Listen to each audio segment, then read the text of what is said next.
Vamos a revisar un discurso extraordinario que se ha convertido en la noticia de toda una semana.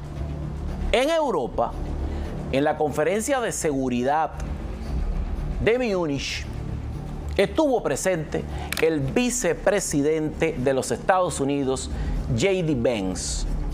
Este era el evento que le faltaba, que necesitaba el vicepresidente estadounidense para convertirse en una estrella mundial de la política. Le hacía falta participar de un evento de este tipo.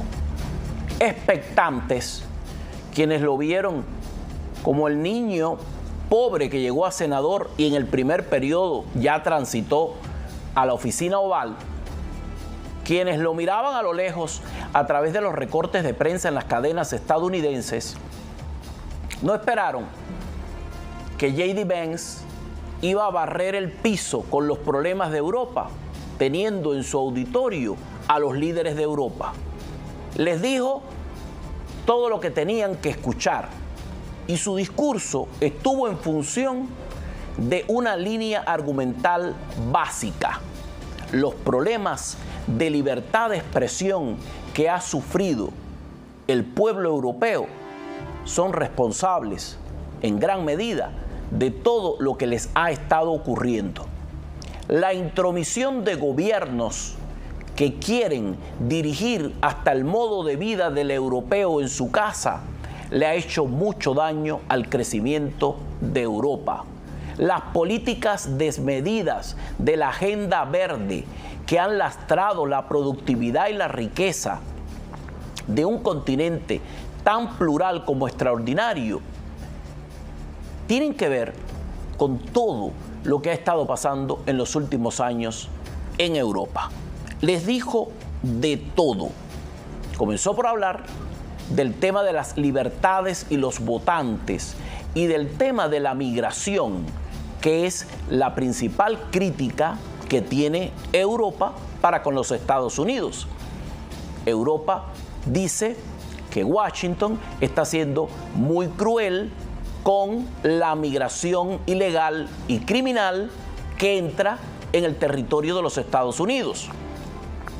J.D. Vance fue a recordarles que ningún votante del continente europeo ha votado jamás a favor de que millones de inmigrantes no verificados estén ocupando sus países de origen. Eso es democracia. Europa, que habla tanto de la democracia, le consultó a sus ciudadanos si quería una migración irregular como la que han estado sufriendo durante los últimos años. No lo hizo. Le pasaron por encima todo eso.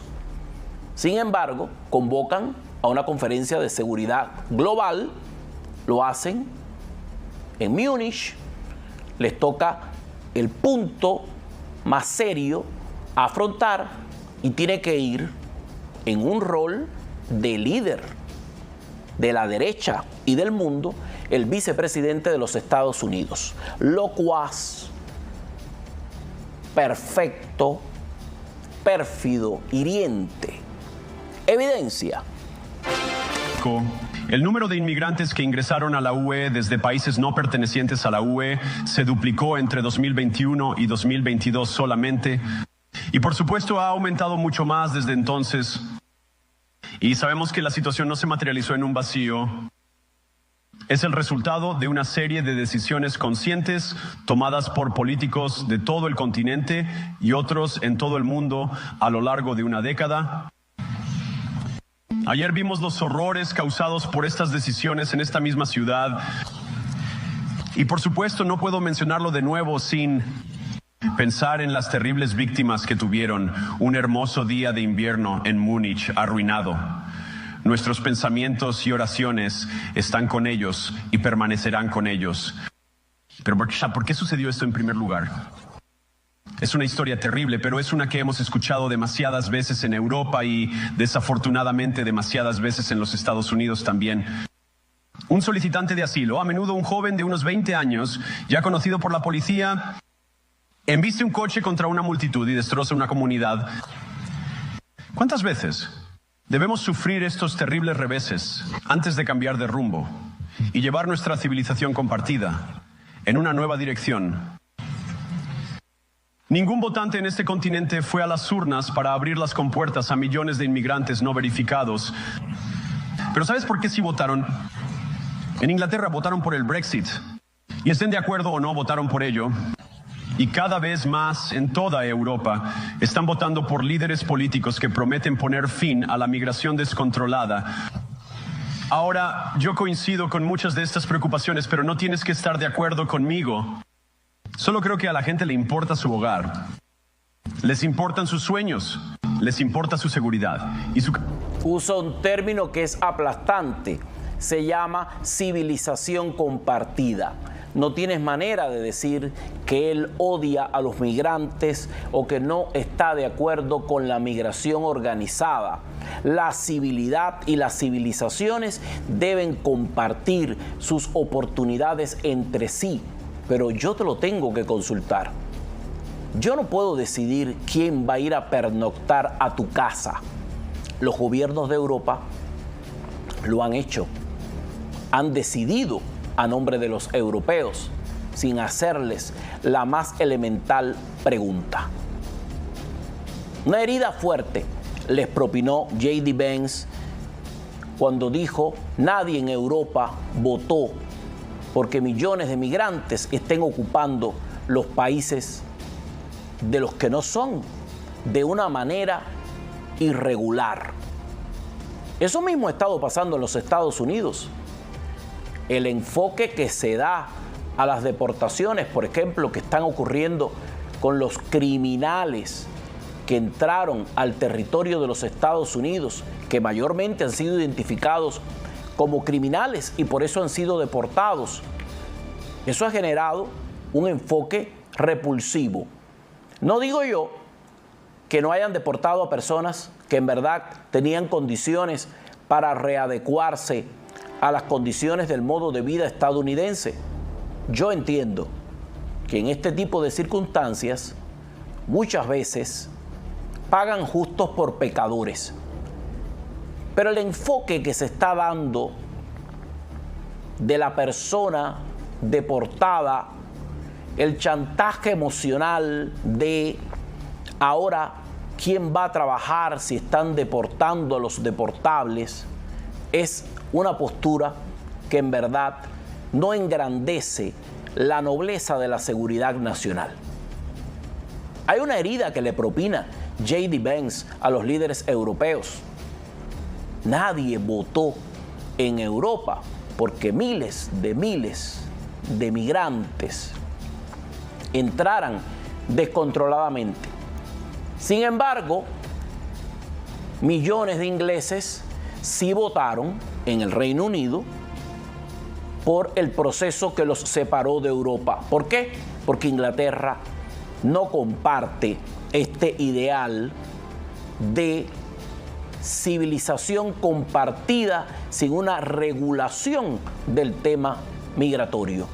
Y por eso Inglaterra se separó de la Unión Europea y no veo que estén lamentándose por haberlo hecho. Han vuelto a ser lo que siempre fueron como país y como potencia. Este discurso es tendencia mundial durante esta semana. Aquí se ha interpretado de múltiples maneras, en el mundo ha tenido mucha resonancia. Hay un congresista demócrata que ha comparado el discurso de J.D. Vance en Múnich con un discurso pronunciado por Hitler. Él dijo, bueno, si fue a Alemania, pues comparémoslo con Hitler.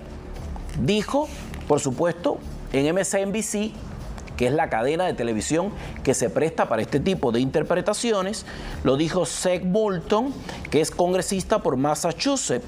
Dijo, creo que muchos de nosotros nos sentimos totalmente avergonzados cuando el vicepresidente J.D. Vance no pronunció un discurso, sino una conferencia condescendiente sobre los principios fundamentales de la democracia ante nuestros aliados europeos. Y lo más notable fue lo hipócrita que fue ese discurso. dijo el representante de Massachusetts. Lo que me preocupa es la amenaza interna, dijo una y otra vez J.D. Vance. Este congresista es como el marco para que comiencen las confusiones.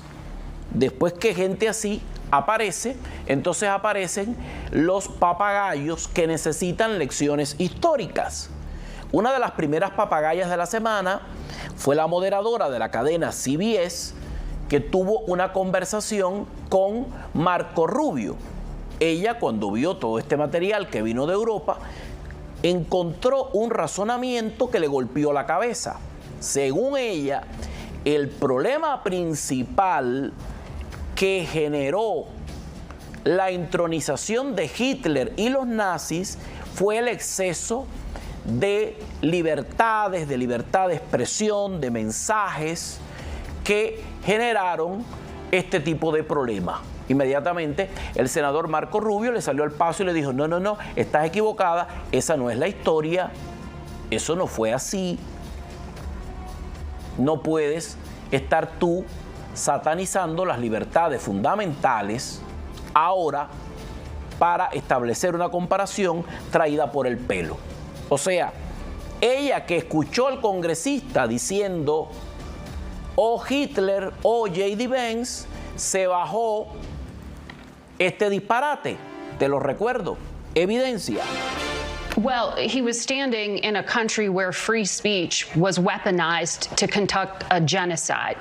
And he met with the head of a political party that has far-right views and some historic ties to extreme groups. The context of that was changing the tone of it. And you know that the censorship was specifically about the right. No, I have to disagree with you.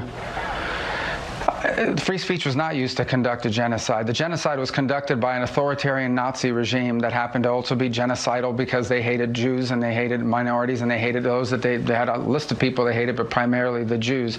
There was no free speech in Nazi Germany. There was none. There was also no opposition in Nazi Germany. They were a sole and only party that governed that country. So that's not an accurate reflection of history. I also think it's wrong. Again, I go back to the point of his speech. Okay, the point of his speech was basically that there is an erosion in free speech and intolerance for opposing points of view within Europe, and that's of concern because that is eroding. That's not an erosion of your military capabilities. That's not an erosion of your economic standing. That's an erosion of the actual values that bind us together in this transatlantic union that everybody talks about. And I think allies and friends and partners that have worked together now for 80 years should be able to speak frankly to one another in open forums without being offended, insulted, or upset. And I spoke to foreign ministers from multiple countries throughout Europe. Many of them probably didn't like the speech or didn't agree with it, but they were continuing to engage with us on all sorts of issues that unite us. So again, at the end of the day, I think that people give all that is a forum in which you're supposed to be inviting people to give speeches, not basically a chorus where everyone is saying the exact same thing. That's not always going to be the case when it's a collection of democracies where leaders have the right and the privilege to speak their minds in forums such as these. ¿Para qué sirvió el discurso de J.D. Vance en Múnich? Bueno, para probar el gran retroceso que tiene Europa en función de los valores fundamentales de la humanidad, a pesar de que quieren fingir lo contrario.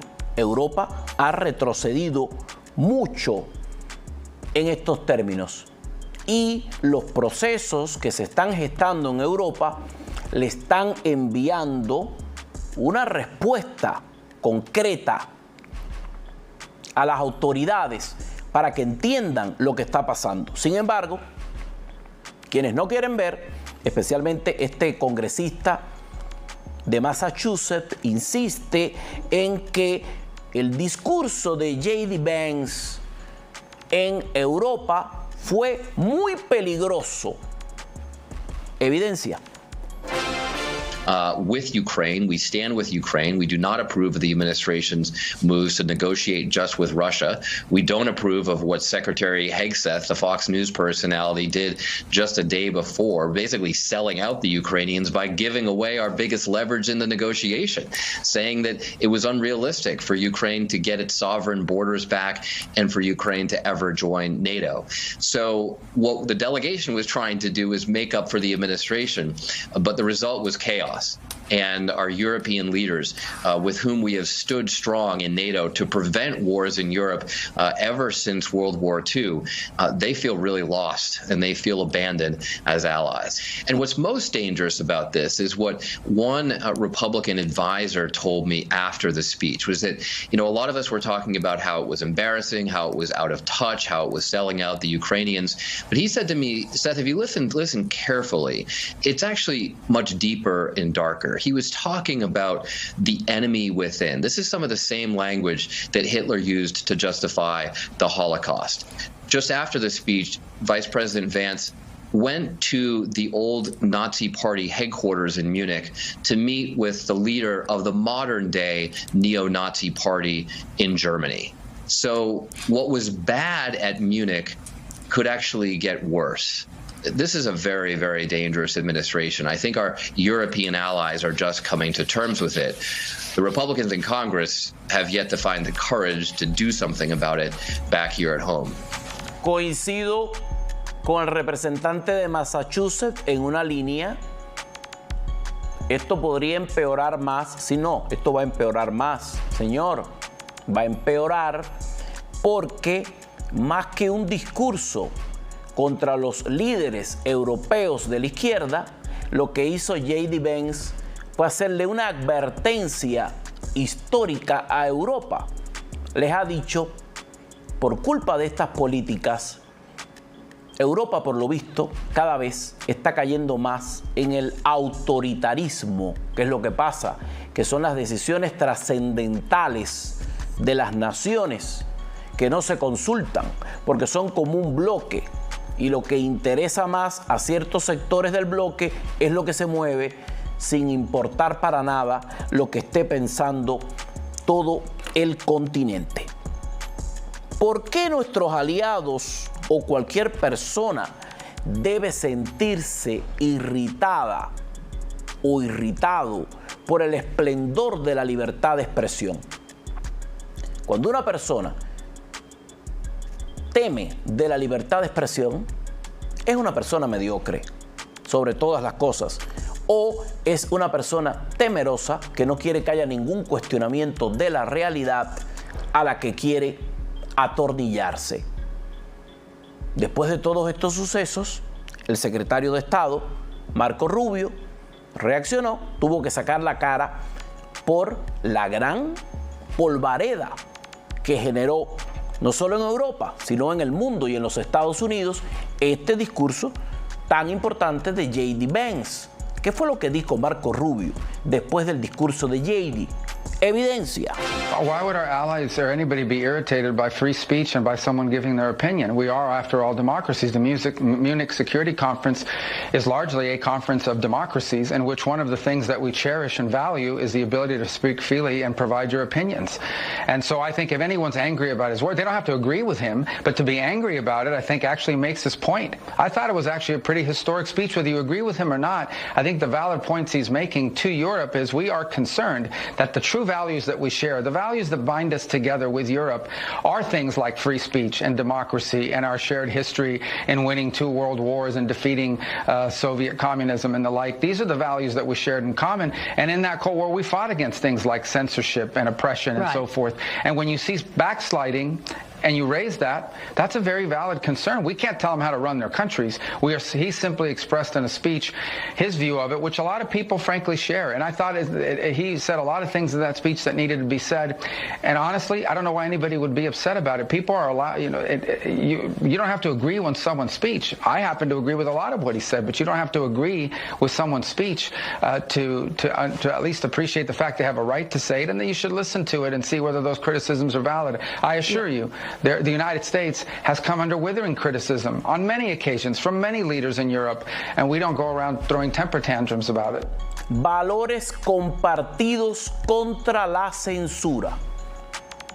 De ahí viene ese miedo a asuntos tan trascendentales. Para los que están bajo sospecha, tengo breves coordenadas. Este fin de semana van a ser las elecciones nacionales en Alemania. Alemania, aún parado y en recesión por decisiones políticas inadecuadas, porque el país ha cogido por el rumbo que no debía. Alemania está muy mal, pero aún Alemania mal. Alemania es el motor de Europa. Si Alemania está mal, el resto de los países de la Unión Europea están graves. Pero este fin de semana va a haber elecciones nacionales en Alemania. El partido Alternativa para Alemania está avanzando fuertemente en las encuestas. Podría barrer con todo este fin de semana. El resultado de estas elecciones va a determinar el destino no solo de Alemania, sino también de Europa. Una Europa que está cayendo hacia un autoritarismo que no le funciona, que no dan los números, que no dan las cuentas, que todo anda mal y que tienen que resolverlo inmediatamente. Fue tanta la repercusión de su vicepresidente que el presidente Trump tuvo también que salir a hablar acerca de el brillo de J.D. Vance a nombre de los Estados Unidos en Alemania. Esto fue lo que dijo el presidente Trump. Evidencia. President Vance's speech to the conference has ruffled quite a few feathers in Europe. What did he say to ruffle them? He was talking about the freedom of speech and migration in Europe. Do you believe that European leaders have a fundamentally different view of the world than this administration's? Well, I heard his speech, and I tell you, you're talking about JD's speech, right? Yes, sir. I heard his speech, and he talked about freedom of speech, and I think it's true in Europe. It's losing. They're losing their wonderful right of freedom of speech. I see it. I mean, I thought he made a very good speech, actually, a very brilliant speech. Europe has to be careful. And he talked about immigration. And Europe has a big immigration problem. Just take a look at what's happened with crime. Take a look at what's happening in various parts of Europe. I thought his speech was very well received, actually. I've heard very good remarks. Se trata de una civilización compartida. Pero compartir es el acto de ayudarnos entre todos. Todo no puede quedar de un solo lado. Ha sido la Semana Mundial de J.D. Vance. Mundial. Es el encabezado de la prensa en todo el mundo. Estados Unidos tiene un número 1, un número 2, y un secretario de Estado, que sería el número 3, que están en la primera plana mundial todos los días. ¡Qué maravilla! Estados Unidos ha vuelto. Estados Unidos ha vuelto. Opiniones.